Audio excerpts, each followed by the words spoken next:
Hello. In this video, I'm going to talk about the topic of federalism.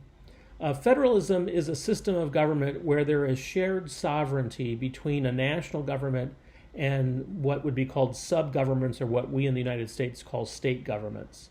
Sovereignty is the authority to pass laws.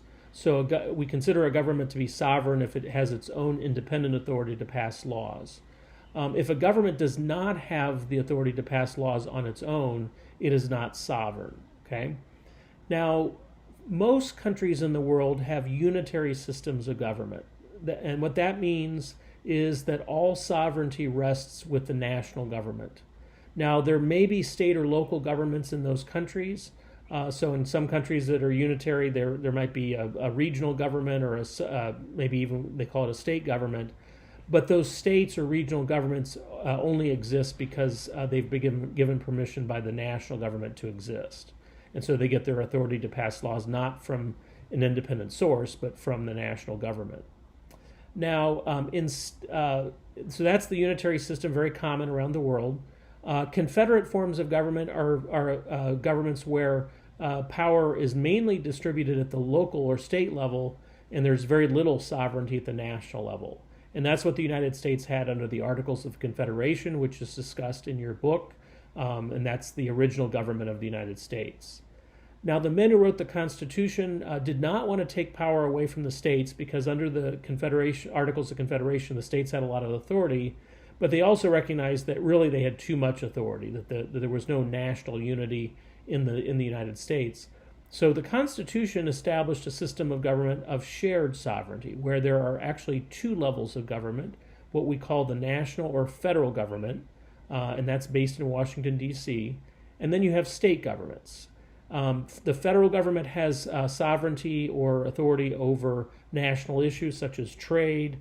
They have authority over things like commerce between the states.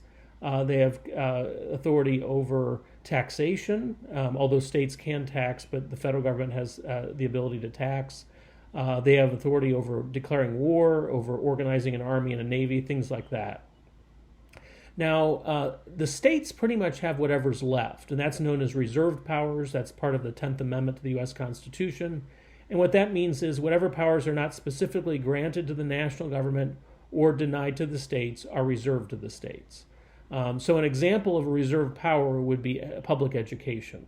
There's nothing in the Constitution that gives Congress the authority to regulate public schools or operate them. It's obviously something that's not denied to the states, so it's reserved to the states. And so states have the authority to run schools, they run elections. In fact, most of the laws we live under are state laws. So the federal government has sovereignty over national issues, states have authority over state and local issues.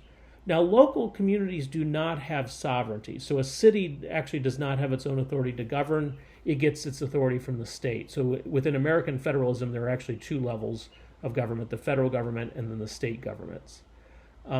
States do have their own constitutions. They organize themselves through their own constitutions and that sort of thing. With regard to the powers in the Constitution, so the national government deals with national issues, states deal with state and local. It wasn't clear from the beginning of the Constitution how that would work, because no country had ever tried an arrangement like that. And so American federalism has evolved over 230 years, and that's discussed in detail in your book, so please read through that. The Supreme Court many times has had to decide what the appropriate limits were. So, for example, can the federal government could it create a national bank? This was an issue back in the 19th century when Congress wanted to facilitate commerce and trade by establishing a national bank. Some states argued they couldn't do that because there was no power in the Constitution for them to do it. But the Supreme Court said yes, they could. They do have what are called implied powers, which are not in the Constitution but are implied by what's there, by the necessary and proper clause. So that's discussed in your reading. Over time, by the 20th century, when our country was much larger, we were a technological and industrial power, Congress started really asserting itself in terms of regulating things like breaking up monopolies in business, or trying to regulate child labor when that became a major issue in the early 1900s, or regulate workplace safety. For a while, the Supreme Court would not let the Congress do that, but eventually they did. And so by the time of Franklin Roosevelt in the 1930s with his New Deal programs, there was a major effort by the federal government to, first of all, regulate the economy to ensure that we would not go into another depression, and then to use money to stimulate the economy and so forth. And the courts have generally accepted that the federal government can do that, even though it's not specifically listed in the Constitution, but it is implied by a lot of things. So over time, even though we do have federalism and states have authority, the Congress has taken a big lead in terms of a lot of issues, including things like education. So, for example, Congress does appropriate a lot of money to the states for education. Congress appropriates money to the states for road building, which is also a state issue. The Congress appropriates money for economic stimulus. So when we go through recessions, as we've gone through in recent years, where the economy slows down, Congress has given money to the states to try to get the economy moving again. And so things like that are known as fiscal federalism because they involve the federal budget, Congress giving money to the states, and the states using that money within the requirements that the federal government has established. And that has been the way things have worked for many years. Now, some people are critical of that, saying that the federal government has taken on too many responsibilities by doing that. For example, with road building, they've said to the states, if you take this money, you have to set your drinking age at 21, which all states have done. But some people say, well, that doesn't seem fair. That's a state responsibility, and here's the federal government telling them what to do.